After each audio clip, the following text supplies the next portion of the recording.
Hello friends and welcome to the Flux Studio. In this video we are going to tell you some tips and tricks for dimensioning the angular plans.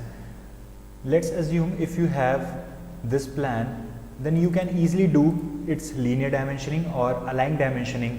By DLI you can give linear dimensioning to it, and by DAL you can give angular dimensioning to it, maybe this angular dimension. So you can give angular and linear dimension to your normal plans. But if your plan is angular, let's assume if I am having this plan, I have copied this plan and I am going to delete it by enter.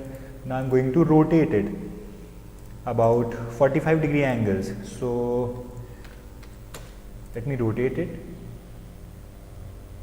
Now I am having a plan at 45-degree angles.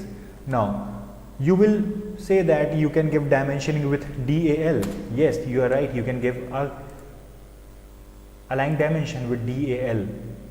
But if I say to you, if I question you that I want a dimensioning from this point to this point, then what you can do? If you give a DAL, it means aligned dimension, then you will get this kind of dimensioning which is not appropriate. You know it better. Now if I am going to give DLI, it means linear dimensioning. It is also not good. So if I want dimensioning from this point up to this point, then we have to give command dim rotated, DIMROTATED. By this command, here it is asking specify the angle of the dimension line. So if you want to specify the angle, if you don't know the angle, what you can do, you can specify it by clicking this point and this point.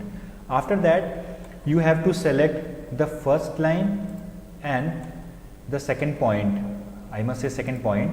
Then you are having this dimension line, and this is dim rotated dimension line, which is a perfect type of dimension line for angular plans. Let me show you one more time. If I want a dimension line with DAL, and if I want dimension line from here to here, then you can ask me that if I know the angle, what I can do, I can take this point and I will be having the perfect dimension. But my friend, I must tell you that your dimension extension line is overlapping this line, so it is not good for your drawing file, and you must give the command.